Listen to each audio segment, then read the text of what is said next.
So joining me now to dive further into the politics of the abortion issue and those poll numbers we mentioned up top is our panel today. Eugene Scott, senior politics reporter at Axios. Amy Walter, the editor-in-chief of the Cook Political Report. Teresa Kumar, president and CEO of Voto Latino, an NBC News contributor. And Brendan Buck, a former advisor to Republican speakers Boehner and Ryan, also an NBC News political analyst. Amy, we made a big deal out of this because it feels as if not only is this a huge issue for the Republican Party, but the country seems to be moving even more so in an abortion rights direction since Dobbs. I mean, you are seeing this evidence here, and it seems like the Republican Party is pulling itself further away. Well, we're in something's got to give. Right. And we are on the precipice of a Republican primary for president where these issues are going to be front and center.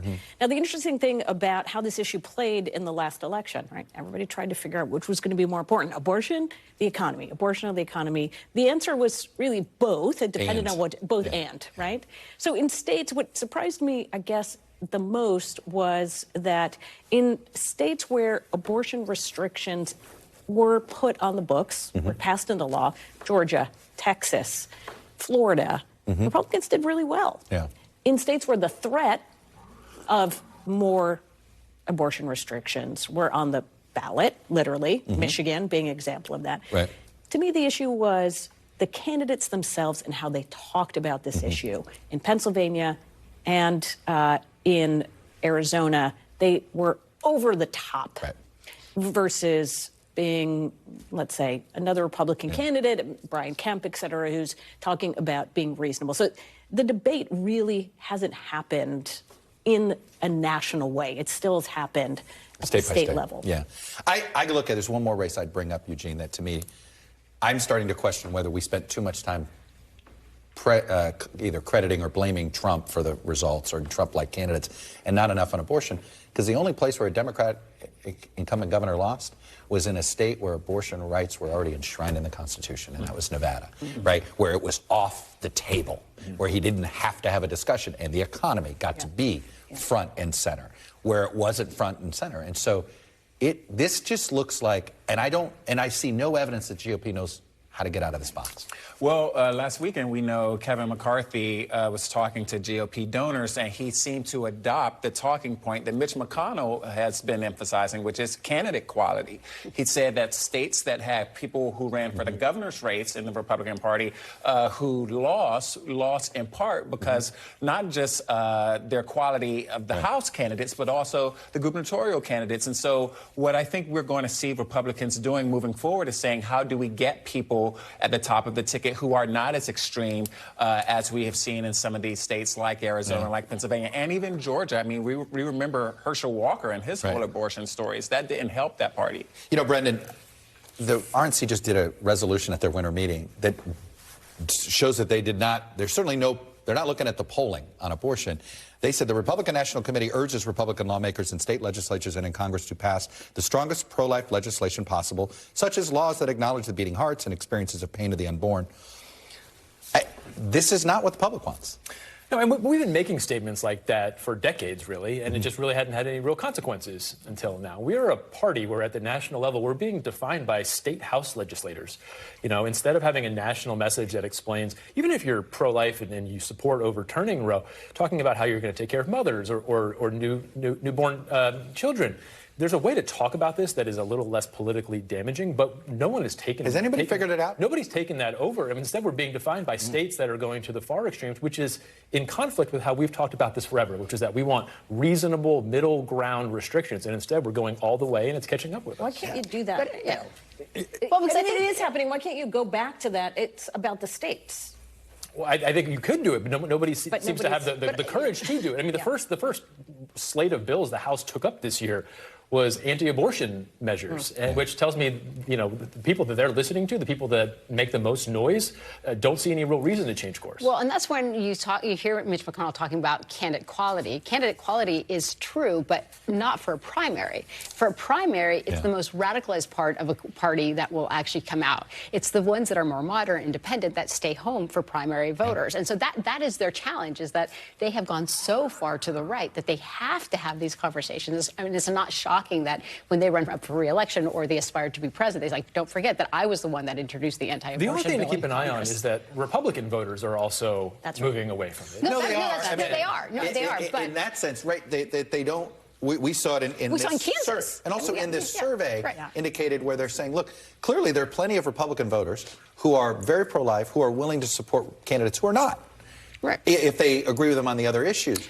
But I don't know if they can get there. Right. Well, but the challenge is, again, is who comes out to vote in primaries. Yeah. And on both sides, it's their base. And right now, their base is highly radicalized. And so those independent, moderate voters are going to have to decide, am I going to actually go for the one that might be moderate, or maybe I just stay home, or I go for the moderate Democrat, which is actually what we saw in the midterm. And, you know, Amy, look, I think a presidential nominee can talk their way out of some stuff. You can do that sometimes. And Donald Trump certainly is trying on this issue in a weird way. It's his judges that overturned it, but he's going, they went too far. They went too far. But to me, the ones that are really trapped are the Senate candidates.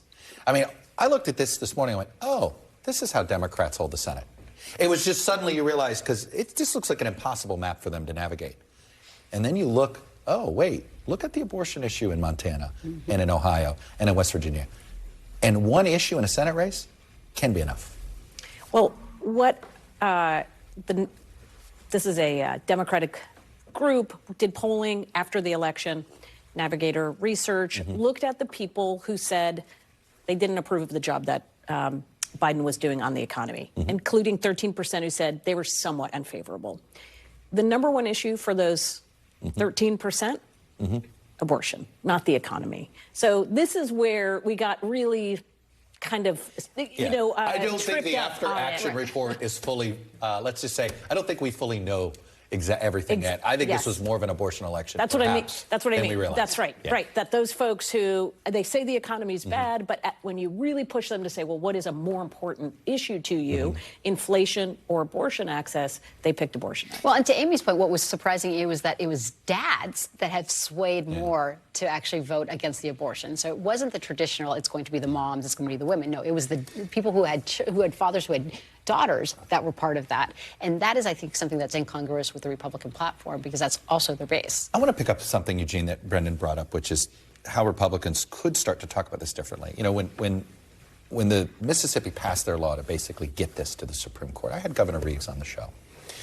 And that was all Governor Reeves talked about. He goes, you know what, we as a party need to do better about supporting women when they have kids, after the child is born and while they're pregnant. And we need to give them more resources, and we should be doing these things. And you've heard at times Marco Rubio talk about this. I'll be curious to see if a presidential candidate really tries to grab this and actually makes this, because it would be also something to hand out, like money. Like, look, we know voters like that too. Right.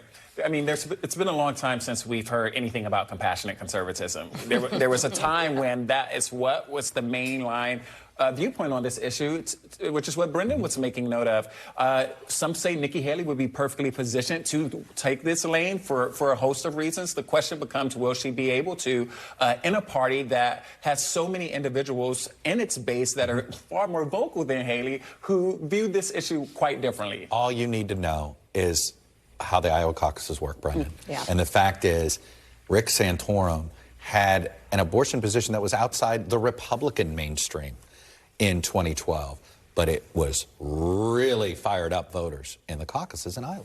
Yeah, it's not the first time, the only issue where we're held captive by a small sliver of our party. And we've been making this pact with social conservatives for decades, and it didn't really matter. I'm not actually convinced that talking about these things differently is necessarily going to win the argument, but at least it gives you something to do to change the conversation. You need to change the subject, from right? Where's the line, which is never a good conversation to have, to how are you trying to be part of the solution, which is what people are looking for when they talk to someone. Let me ask you this. The pushback I'll always get from my Republican friends are, but Democrats' position on abortion on demand is not popular. And I always say, but where's that being debated? Yeah, well, the problem is Republicans, again, are being defined in places like Texas and Georgia and other states where they're going well beyond what we had long talked about. Again, something that, you know, as working in Republican politics, the message I carried for a long time was that we just want to have somewhere in the middle a reasonable standard where, you know, at some point it is illegal. And that is no longer the conversation. It's an all or nothing. And if it's all or nothing, Republicans are going to lose that conversation. And I guess the question now is, at what point do Democrats need to Is it because it looks like this has to get codified in Congress? No. And that it's so.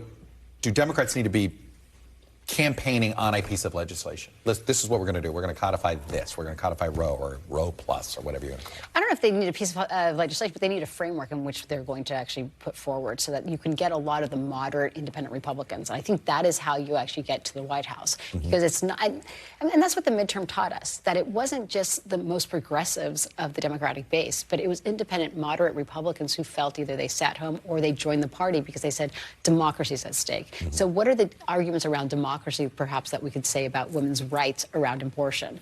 There we're starting to facilitate what that framework could look like. But that's, I think, where Democrats would get in trouble, too, if they had to legislate something. And I think that, I think the party... I'm curious about. I don't know. The party would never... That's why it would be a framework. Yeah, the party would never allow them to do anything that other than there be no restrictions at any time. And that would be deeply unpopular, I think, and they would have a very hard time passing that. So they run, in some ways, they run into the same problem that we do, that you have to go to the extreme. Well, here's the irony. 20 weeks. To pass something? Well, absolutely. 20 weeks, arguably, if you say, what's the compromise? If you really were just looking at it, what's the compromise between 24 and 15, you might say 20. Could a majority of Democrats do that, Amy? No, yeah, that's probably untrue. So. But here's a bigger question. Can Ron DeSantis run on a 15-week ban, or does he need to come out for something stronger? Especially when he goes to... Look, right. I thought... Exactly right. I always thought... Because I thought 15 is easier to defend. You say 15, this is very reasonable, this is very... What is it, 90% of abortions are done before the Most first people want somewhere in... That question But he doesn't want to own it. No. Nobody... You know, the 15-week thing polls well if you say 5 or 6 different options, and it's, all right, it's the best of the bad options. But that's the problem that the party has, and nobody wants to own 15 weeks. Nobody says, this is the right policy. Everybody looks at it as, this is a compromise policy, and nobody wants to be excited about compromise. Well, because you risk, in an effort to win people, losing the people who get you that far, right? And everyone is focused on the base. Yeah. Or what would be really wonderful is just to let the science actually take place and actually be the determinant factor of when it's actually safe for a woman to have an abortion. But that's harder. Science. You're asking for metrics and things like medical procedure. Oh, my God, your demands, they're so high. Maria Teresa, it's nice to see you. Brendan, thank you. Eugene and Amy, happy Friday. Thanks for watching our YouTube channel. Follow today's top stories and breaking news by downloading the NBC News app.